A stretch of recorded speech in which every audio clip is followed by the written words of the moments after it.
A segunda geração do iPhone SE demorou, mas chegou e veio prometendo oferecer o desempenho e a câmera que seus celulares mais atuais têm, só que com componentes antigos e um precinho mais básico. Será que ele consegue mesmo manter o padrão iPhone de qualidade? E mais importante, será que em algum momento ele será barato de verdade aqui no Brasil? É o que a gente vai discutir no vídeo de hoje. Se você se interessar, vão ter links na descrição e comprando por lá você também ajuda o canal a trazer mais e mais vídeo pra você. Outras duas formas legais de ajudarem a gente é instalando o comparador Escolha Segura, nossa extensão que tá aqui embaixo também, e pegando um mês de graça de Amazon Prime. Depois desse período ele vira R$ 9,90 por mês e com isso você consegue frete grátis, tem músicas, tem uma lista de músicas imensas pra você ouvir também de graça, livros, tem sub na Twitch, então você tem o Twitch Prime e o Amazon Prime Video disponível, que é o sistema de vídeo deles. Então é tudo isso por R$ 9,90, pegando você ganha um mês de graça e ainda ajuda a gente utilizando o link abaixo. E bora pro review do iPhone SE.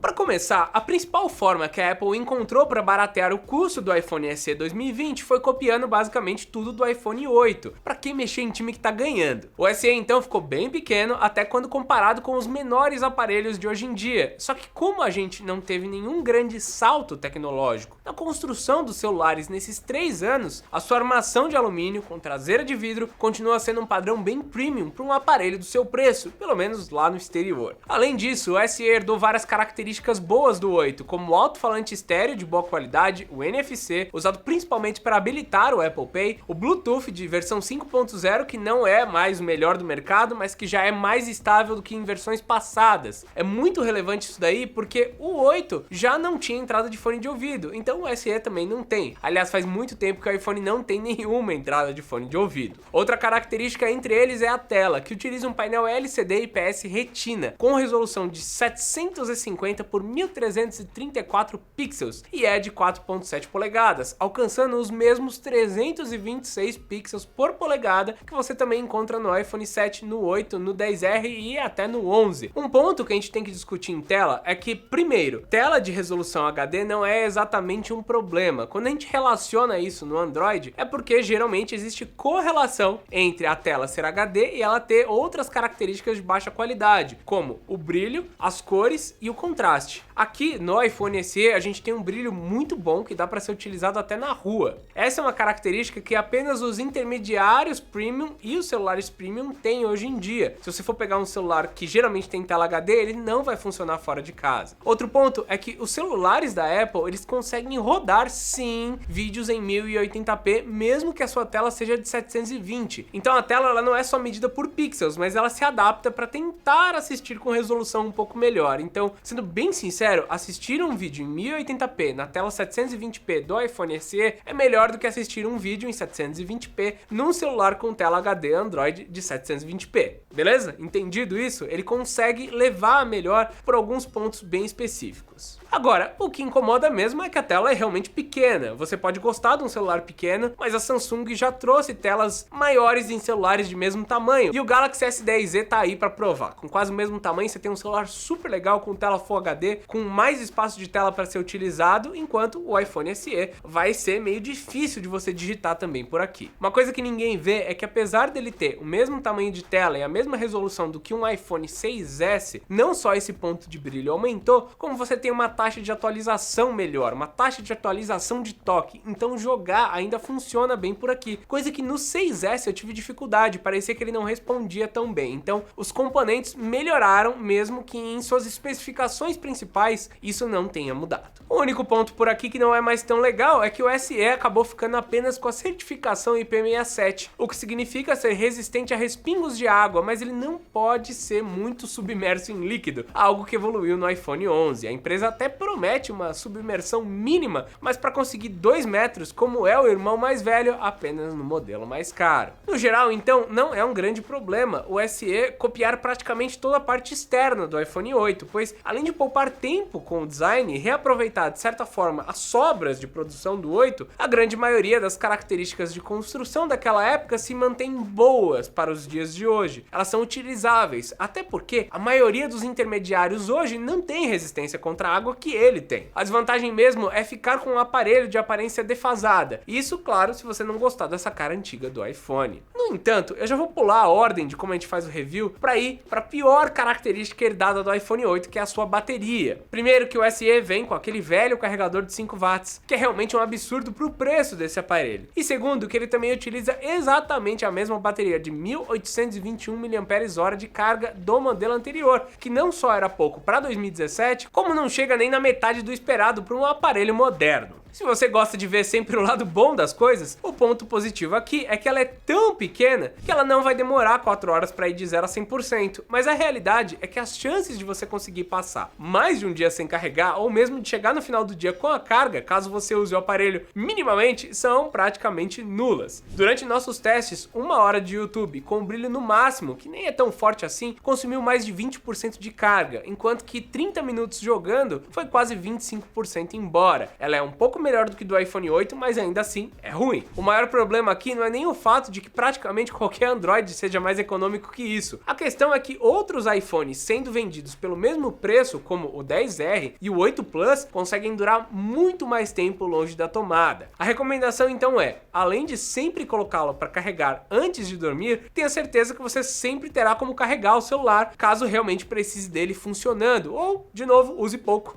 Use pouco o celular para chegar no final do dia. É uma ótima dica.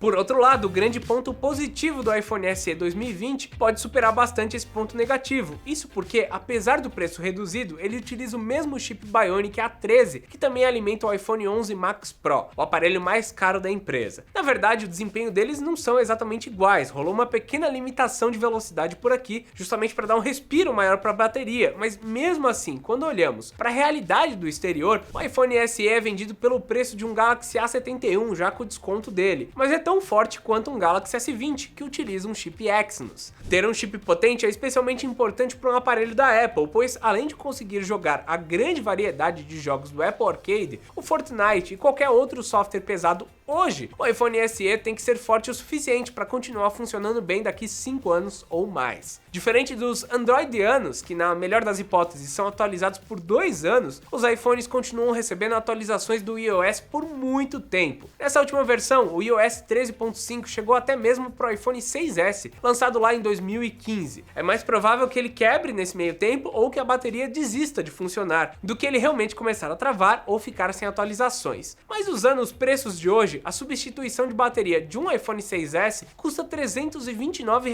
quase metade de um aparelho de entrada de 2019. Outra vantagem do iPhone SE é que ele já começa com 64 GB de armazenamento, que é quantidade suficiente para a maioria dos usuários hoje, mas que fica bem abaixo de outros celulares da mesma faixa de preço. E por último, nós temos também a última semelhança com o iPhone 8, que são as câmeras. Por conta do Bionic A13, elas estão melhores do que no passado, com um processamento melhor, mas ainda não chegam exatamente no mesmo nível do iPhone 11. Por aqui elas são apenas 2 lentes, a frontal de 7 megapixels e a principal de 12 megapixels na traseira. Nas selfies, o maior problema durante o dia são com alguns brancos estourados, pois nem sempre o HDR consegue controlar luzes mais fortes ou em ambientes diferentes. Mas olha, tirando essas situações contra a luz, o resultado é muito bom e consegue fazer aquele céu bem azul para foto, coisa que muito Android, até quase premium, não consegue fazer. Ele tem provavelmente um dos melhores HDR no rosto, que também fica um pouco mais corado e é bem definido, sem contar com perdas por conta de saturações excessivas, um problema bastante recorrente nas selfies da Samsung. Eu acho que se ele fosse realmente barato, ele ia ser a melhor câmera pelo preço aqui no Brasil, como é, pelo menos nos Estados Unidos. Já nas fotos com a lente principal, o iPhone SE fica muito, mas muito perto dos topos de linha da empresa. Ele fica só um pouquinho para trás por ter um sensor menor do que o 11, que captura menos luz e perde um pouco de informação. De novo, entre o lance de você não conseguir fazer as fotos noturnas por aqui. Claro que a gente está comparando celulares de 2 faixas de preço diferentes, $400 versus 750, e o de $400 está fazendo basicamente a mesma coisa, principalmente se a gente pegar esse software que faz de forma separada o modo noturno. Onde o SE vai faltar um pouco pouco mais é que ele não tem a câmera ultra-wide, o que não é o fim do mundo, até porque não faria sentido alterar o projeto do iPhone 8 só para incluir uma terceira lente. A alternativa para quem quer uma foto mais aberta é fazer um modo panorama de baixo para cima, ou ao contrário. O resultado não é exatamente o mesmo, mas funciona muito bem e eu utilizava no iPhone XR anteriormente dessa forma e funcionava para mim. Em gravações, os iPhones costumam ser os melhores nesse quesito, então aqui não é diferente. As vantagens e as desvantagens são basicamente as mesmas que nas fotos, apresentando uma dificuldade com luzes fortes nas selfies e uma lente menor que o 11 na traseira, mas gente, esse iPhone aqui, pelo preço que ele é lá fora, é a melhor câmera de vídeo. Saca só, não existe nem câmera dedicada de $400 que vá melhor do que um iPhone SE. Claro,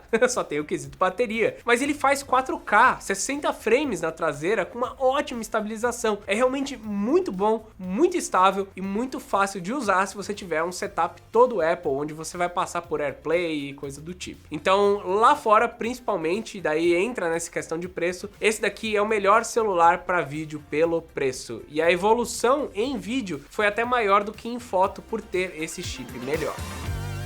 Para concluir, o iPhone SE tem potencial para ser um aparelho que te serve bem por muitos anos. Mesmo com algumas melhorias em bateria, ele ainda fica para trás do padrão de mercado Android em duração e pode não chegar no final do dia com o nosso atual uso mais pesado dos celulares. Talvez lá fora, com planos de operadora e com preços mais em conta, o SE seja um baita de um sucesso, trazendo câmera e desempenho para um segmento que não tinha isso. Mas aqui no Brasil, perto dos R$3.000, fica difícil falar que uma tela desse tamanho, com pouca bateria e apenas 64 GB de armazenamento vale o preço. Se o iPhone SE saísse, como lá fora, na mesma faixa do A71, que tá quase R$1.000 mais barato por aqui, daria para pensar duas vezes em escolher por conta desses pontos, câmera e processamento. Mas por enquanto, só dá para recomendar para aqueles que não largam o iPhone de forma alguma e que procuram um aparelho pequeno, com o melhor desempenho e câmera possível. Mesmo assim, um iPhone XR pode ser uma opção bem mais interessante, por conta do seu tamanho de tela e da sua bateria, que já são bem melhores, já que em questão de câmera, as diferenças são muito pequenas. Enfim, tem que cair de preço para baixo do XR se quiser ser competitivo, coisa que ainda não tá. Ele tem que chegar pelo menos nos 2.500 e se baixar mais do que isso, ficar perto do A71, pode começar a fazer sentido para quem é Apple maníaco. Então é isso, eu espero que vocês tenham gostado do vídeo de hoje. Se você for do futuro e o preço já estiver melhor, lembra dos links na descrição. Se quiser ver o preço também, já clica aqui embaixo e me deixa um comentário dizendo se você compraria um iPhone SE por R$2.000. Não esquece do like, não esquece de deixar comentário se gostou do vídeo e de se inscrever para receber mais vídeos sobre Apple, sobre celular, sobre guias de compra e sobre tecnologia.